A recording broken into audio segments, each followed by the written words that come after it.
ministères-là, on est né avec le ministère. Ces 5 ministères, c'est des dons. On appelle ça les dons ministères. Des dons que Dieu donne à des gens. Dans sa volonté, dans sa grâce. Ça parce que tu es joli. Ça parce que tu es bien. Non, il le fait par grâce. C'est un don. Alléluia. C'est pas toi, mais tu vas dire, non, je suis prophète. Bon, je dis, eux tous sont prophètes. Et pense que c'est le grand titre. Impuissant, amen. Mon frère, ma soeur, donc ces 5 ministères, je vais rappeler les détailler. Qu'est-ce qu'un apôtre? Qu'est-ce qu'un prophète? Qu'est-ce qu'un évangéliste? Qu'est-ce qu'un docteur? Et qu'est-ce qu'un pasteur? Les 5 ministères forment ce qu'on appelle les 5 doigts de la main. Suivez-moi ici. Dieu ne fait rien au hasard. Regardez ici. Avant de faire un coup de poing, c'est les 5 doigts qui se regroupent pour faire un coup de poing. Si tu en as le petit doigt là, le coup de poing ne sera pas efficace. Ça veut dire quoi? Donc les 5 ministères sont égaux. Il n'y a pas un ministère qui est plus grand que l'autre. Mais il y a quand même des différences entre les 5 ministères. Les 5 ministères bibliques se complètent. Est-ce que vous me suivez un peu? Il faut les 5 ministères dans une église. Maintenant, qu'est-ce qu'un apôtre? Selon la Bible.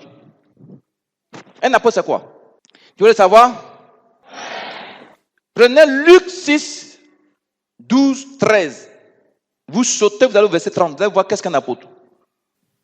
Luc 6, verset 12. Oui. En ce temps-là, Jésus se rendit sur la montagne pour prier. Et il passa toute la nuit à prier Dieu. Quand le jour parut, il appela ses disciples et il en choisit 12, auxquels il donna le nom d'apôtres. Alléluia. Donc un apôtre, c'est qui? Un apôtre, c'est quelqu'un qui a été choisi par Jésus, envoyé par Jésus avec une mission bien précise qu'il exerce avec la pleine autorité de Dieu et à qui il doit rendre compte. Alléluia. Un apôtre, quand Dieu te choisit, il choisit un apôtre, il lui donne une pleine autorité. Vous suivez? Mais un jour, tu vas rendre compte à Dieu de tout ce qu'il t'a donné comme âme. Un apôtre, c'est qui? Un apôtre, c'est celui qui va annoncer l'évangile du salut. Pour la première fois, là, il n'a jamais été annoncé aux gens qui ne l'ont jamais entendu. Ça veut dire quoi? Un apôtre, c'est quelqu'un qui bouge beaucoup et qui va annoncer l'évangile à des gens qui n'ont jamais entendu l'évangile. Un apôtre n'a pas peur d'aller dans des missions. Je ne comprends pas, les chrétiens ne comprennent pas. Alléluia. Voilà le rôle d'un apôtre. Un apôtre, c'est qui encore? Vous allez voir encore la différence d'un apôtre. Un apôtre est un homme que Jésus-Christ qualifie par des dons de puissance pour la fondation d'église. Un apôtre, c'est un fondateur d'église. Il bâtit beaucoup d'églises. Il crée des églises. Partout où il s'en va, il peut créer une église. Vous savez, on n'a pas d'être sérieux. Moi aussi, je ne peux pas demander l'argent à quelqu'un. Le peuple de Dieu, Dieu envoie, les enfants de Dieu envoient, c'est ce que je prends pour faire son œuvre. Donc, à un moment donné, on devait construire le temple. Bon, le temple est grand, mais ce qui rentrait, ça ne pouvait pas suffire. Donc, j'ai dit à maman, bon, allons ouvrir une église à Accra. On est parti à Accra, je ne comprenais pas leur langue. On ne comprend pas leur langue. On n'a jamais mis les pieds à Accra. On a fait une semaine dans un hôtel. On a commencé à chercher une maison à Accra. On a trouvé une maison. On ne comprend pas leur langue. Est-ce que vous savez comment un apôtre va prendre des risques? C'est quelqu'un qui prend des risques. Amen. On a commencé à chercher un terrain. On m'a parlé d'un monsieur qui était en Italie, qui est venu, il y avait plein de terrains comme ça. Il dit, bon, allons, je vais le voir. Il dit, va te chasser. Il dit, je vais aller le voir. Je suis parti, il dit, monsieur, je veux un terrain. Je veux 3. Alléluia. Dieu a permis, il nous a vendu le terrain. On a pu bâtir une église. Amen. dans les difficultés, sans demander 5 francs à quelqu'un. Souvent, moi, on n'avait rien. Je n'appelle pas ici aussi pour dire au peuple, envoyez-moi l'argent. Et c'est un homme qui m'a appelé. Ce n'est pas Dieu qui m'a appelé. Mais comment je vais embêter les gens? Donc, on a fait 1 an et demi. Amen. Donc, je suis venu sur Abidjan, parce que maman était malade. Donc, je suis venu pour voir sa santé. Je suis venu, c'est là, maman Kosere m'a dit, ah, j'ai un terrain à Yepougon, allons, je vais vous montrer pour faire le de Dieu là-bas. Est-ce que vous suivez un peu? Donc, j'ai dit, ah, maman, voici une occasion. Il faut qu'on ici, on va faire rapidement pour ouvrir une église. Alléluia. On a commencé l'œuvre. J'ai fait 36 mois à Abidjan. Moi-même, on a fait 36 mois. Le Seigneur de sa grâce en a monté jusqu'à 350 personnes. Amen. Mais il fallait qu'à un moment donné, vous avez appris que j'ai été brûlé. C'est à cause de vous que j'ai été brûlé. Est-ce que vous me suivez un peu? Dans le bâtiment de Maman Kosere, aux 2 plateaux, dans tout le bâtiment, il y a près de 500 personnes. C'est ma femme et moi seulement. Parmi les païens, c'est nous seuls qui avons été seulement brûlés. Pourquoi? Dieu me dit, bon, quand tu veux plus aller à Soubré, le feu. Brûlé partout, tu vois mon corps ici, c'est grave. Tu vois le dos de maman, c'est grave. C'est là que j'ai dit, bon, on va rentrer. C'est là qu'on est venu. Vous n'avez plus jamais me voir ici. Dieu me dit, ton canard, je crois que je t'ai envoyé à Soubré pour aller chercher le démon de Nawa, c'est ton canard. De là, tu peux ouvrir les églises, mais envoie tes enfants dessus. À cause de Jésus, je suis ici. Un puissant Amen. Est-ce que vous me suivez un peu? Donc un apôtre, il n'a pas peur d'entrer dans les coins. Est-ce qu'ils comprennent les chrétiens? Le ministère, c'est quoi un ministère d'apôtre? L'apôtre, c'est qui? Un apôtre est un envoyé de Dieu sur une terre étrangère et inconnue pour créer des églises et susciter des réveils dans les églises mortes. Ouais, un apôtre, Dieu l'envoie dans les terres étrangères. C'est ce que je disais au pasteur, à mes enfants là. Les pasteurs ivoiriens n'aiment pas sortir. L'Ivoirien n'aime pas. Vous voyez les Ghanéens, pasteurs Ghanéens, les Nigériens chez nous ici. Les gens, ils n'ont pas peur de sortir. Est-ce qu'ils comprennent les chrétiens? L'Ivoirien est dans sa petite église, dans les 4 coins, il pense qu'il est arrivé. Non, hein? Il faut sortir, va sur les terres étrangères. Alléluia. Donc, quand Dieu t'envoie, il ne faut pas avoir peur, il faut partir. Est-ce que vous vous souvenez un peu? Il faut aller. Dieu, il est avec toi. Alléluia. N'aie pas peur. Dis à ton voisin, n'aie pas peur. On peut continuer? Donc, tu vas sur des terres étrangères pour ouvrir des églises. L'apôtre a des dons de puissance. Il enseigne. Il chasse les démons. Alléluia. L'apôtre regroupe les 5 ministères. Il est évangéliste. Amen. Il y a des moments où Dieu donne un ministère prophétique aussi pour exercer. Il enseigne. Et puis, il sait s'occuper des brebis. Qui me suit? Vous voyez si vous connaissez un peu la définition. Un apôtre, c'est quoi encore? C'est qui? Un apôtre, qu'est-ce qu'il fait? Un apôtre, Dieu l'accompagne dans son ministère par des signes et des prodiges. Un apôtre, il y a tous des signes qui l'accompagnent. Vous voyez ici, la nuée dont on prend les photos, les anges, on prend les photos, c'est les signes. C'est un apôtre. Son ministère est accompagné de signes. Et puis, c'est un homme de foi. Est-ce que vous comprenez un peu? C'est un homme de foi. Alléluia. Et puis, c'est des gens qui se gênent beaucoup. Est-ce que vous me suivez? Père, tu rencontres des démons de haut rang. Donc, si tu ne gênes pas beaucoup, ce n'est pas bon. Un puissant Amen. Un apôtre, qu'est-ce qu'il fait encore? Par son ministère, l'apôtre découvre et détecte de nouveaux serviteurs de Dieu, les forme et les met au travail de Dieu.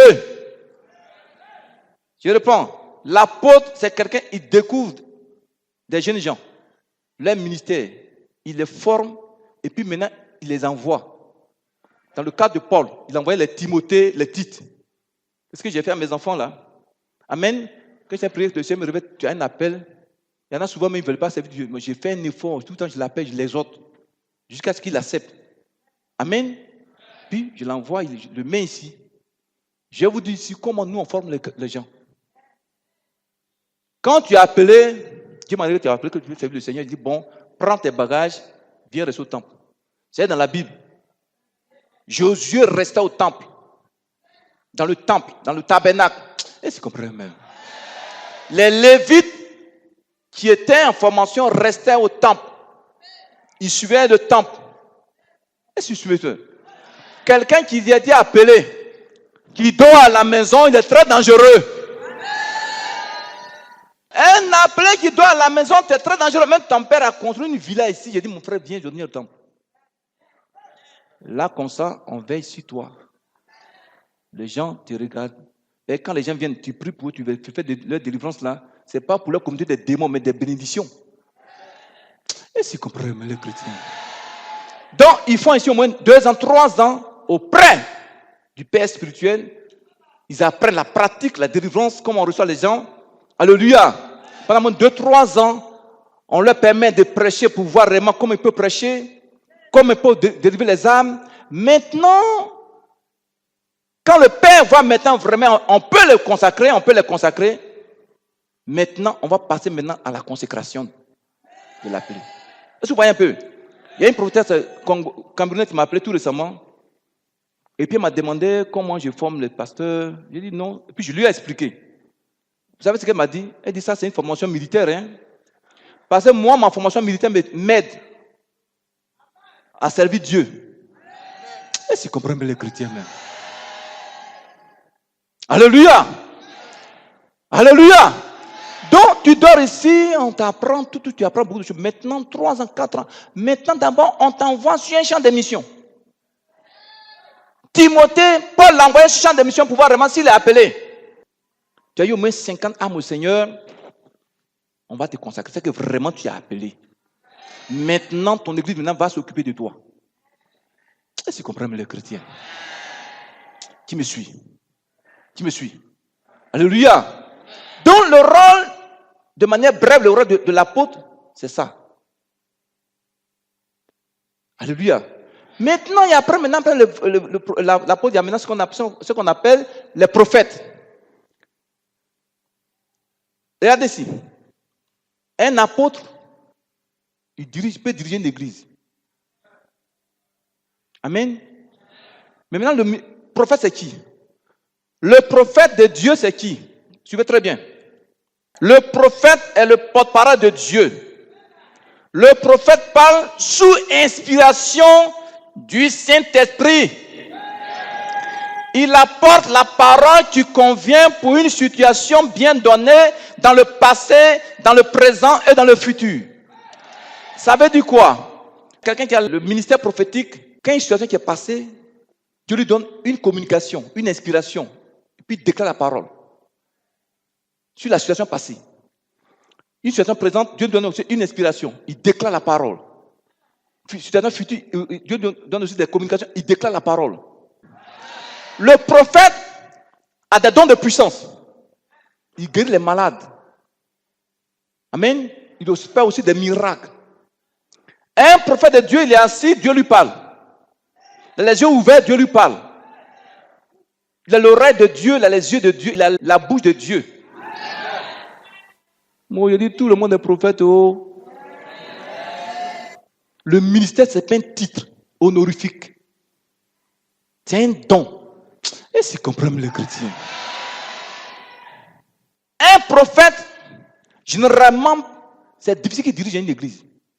Le prophète n'a pas trop ce don-là. Tu vois, souvent, il faut à ses côtés un pasteur. Tu vois, dans une église, il faut toujours 2 pasteurs.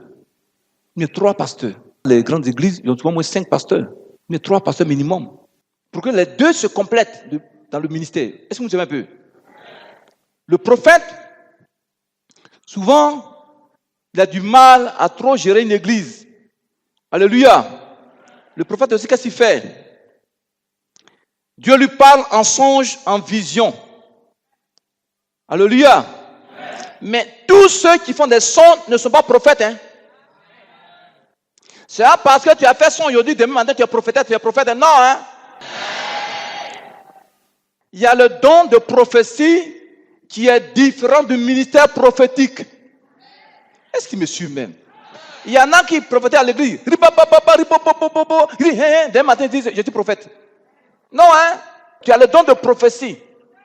Tu n'as pas le ministère prophétique. Mais un prophète peut avoir le don de prophétie.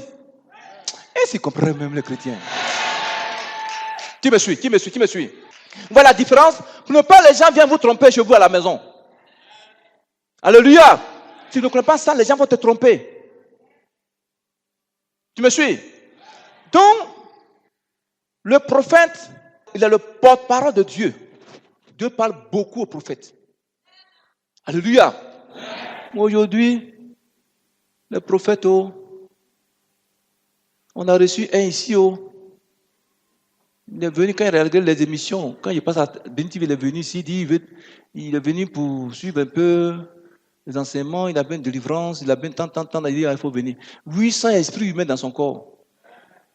Ici, devant tout le monde. 800 esprits humains. Un prophète. Et ils sont pleins comme ça. Il t'impose la main. C'est fini pour toi. Est-ce qu'ils comprennent les chrétiens? Vous donnez votre tête à n'importe qui, Quelqu'un a mangé son attiaké, il est rassasié, Dieu vient te dire, bon, Dieu m'a dit que ainsi parle l'Éternel. Il faut lever un autel. Dis, je maudis ton autel. Alléluia. Ne laisse pas les gens vous tromper. Ne laisse pas les gens vous escroquer.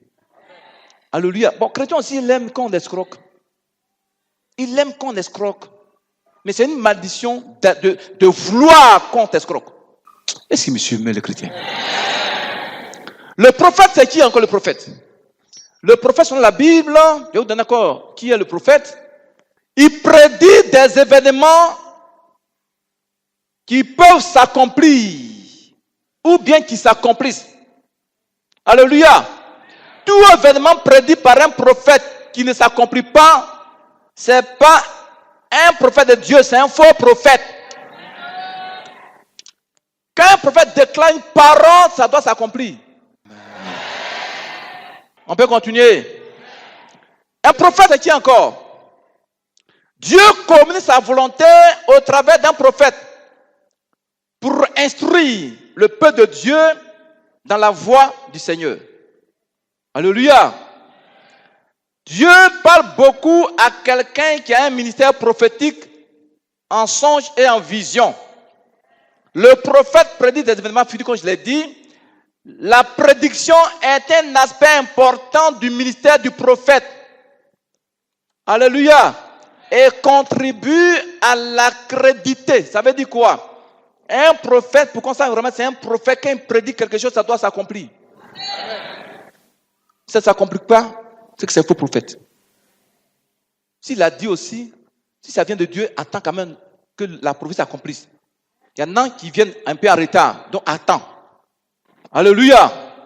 Qui me suit? Tu veux savoir qu'est-ce qu'un prophète? Parce qu'il y a des pasteurs parmi vous qui sont prophètes. Mais il faut que tu saches vraiment qui est un prophète. Alléluia. Un prophète, qu'est-ce qu'il fait encore? Un prophète. Selon la Bible, un prophète, par ses prophéties, le prophète cherche à corriger et à convertir le peuple de Dieu. Alléluia.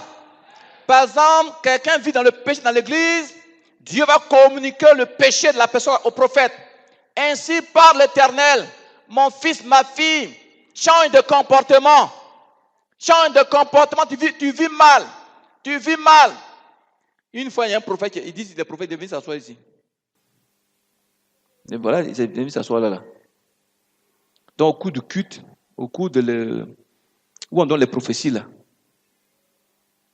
Il dit, ainsi parle l'Éternel. Ainsi parle l'Éternel.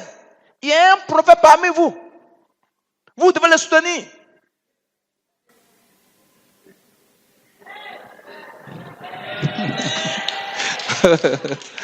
Donc, quelque temps après, il dit, la prophétie attend de suite là. Le prophète dont il s'agit de Dieu, c'est moi. Que c'est lui quoi. Lui-même a prophète sur lui-même.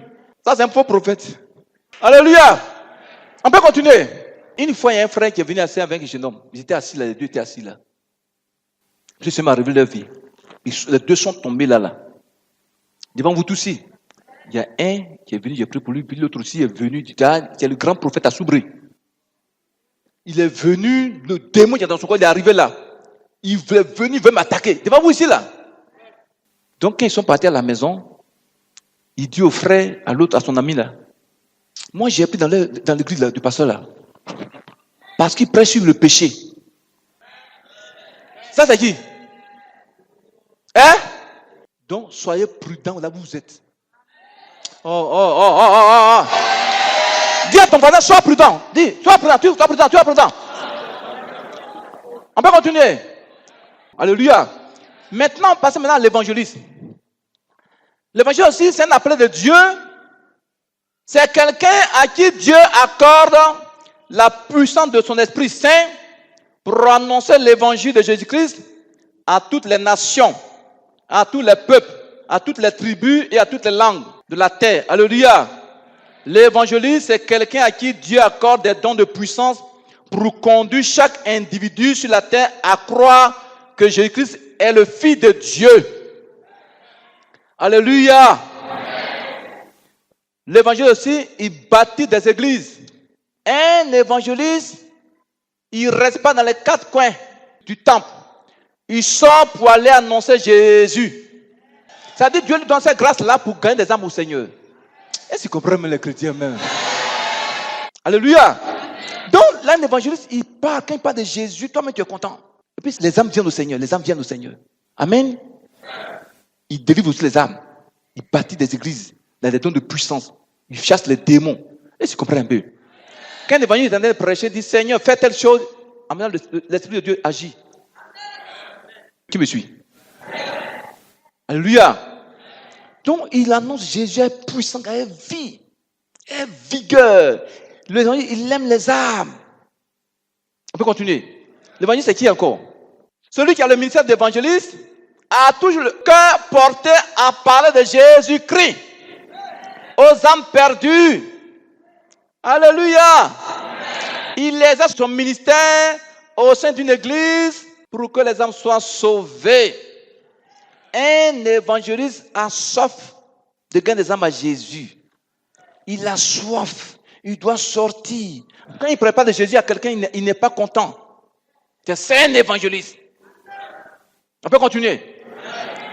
Un évangéliste, c'est qui encore? Un évangéliste, qu'est-ce qu'il fait? Selon la Bible. Dès qu'il dit, Seigneur agit, Dieu agit en même temps. Et les miracles aussi accompagnent un évangéliste. Dans le pouvoir de la persuasion. Ça veut dire quoi? Il arrive à persuader une âme. Même une prostituée. Un évangéliste lui parle, elle va donner sa vie à Jésus. Même un alcoolique, un évangéliste parle, donne sa vie à Jésus. C'est ça le pouvoir d'un évangéliste. Mais souvent, un évangéliste aussi, lui faut un pasteur à ses côtés. Amen. Pour le compléter. Un évangéliste, il prêche, il enseigne. Alléluia. Et puis, chasse les démons. En tout cas, il a beaucoup de dons, un évangéliste. Alléluia. Maintenant, on parlait de dons de pasteur. Qu'est-ce qu'un pasteur? C'est le ministère de pasteur qui est le plus répandu dans le monde, dans les églises. Alléluia. Tout le monde est pasteur parmi les 5 ministères. Est-ce qu'on me suit même? Mais il y a le ministère pastoral. Un pasteur, c'est un organisateur d'église. Quand une église est divisée, il y a le désordre. Le pasteur, il vient par sa sagesse. Dieu donne la sagesse. C'est-à-dire pour donner des paroles de consolation au peuple. Il met l'ordre dans l'église. C'est le rôle d'un pasteur. Un vrai pasteur qui a le don pastoral, il est sage. Alléluia. Un dedans dans l'église, Dieu donne la sagesse, il parle aux âmes. Et puis il aime les âmes. Il aime les brebis. Un pasteur, il aime aider. Vous voyez un pasteur qui n'aide pas ses fidèles qui sont dans les problèmes, c'est un démon. Alléluia. Un pasteur qui a le don pastoral, il est sensible aux choses. de l'esprit. Il a pitié. On peut continuer. C'est ça le rôle d'un pasteur. Et puis il enseigne. Il guérit aussi les malades. Il a des dons de guérison. Un pasteur aussi, il peut parler en langue. Alléluia. Voici le rôle d'un pasteur. Le ministère pastoral qui est le plus important, quand je veux dire. Parce que si tu as une église, tu ne sais pas l'organiser, c'est grave. Il y aura du désordre dans l'église. Qui me suit?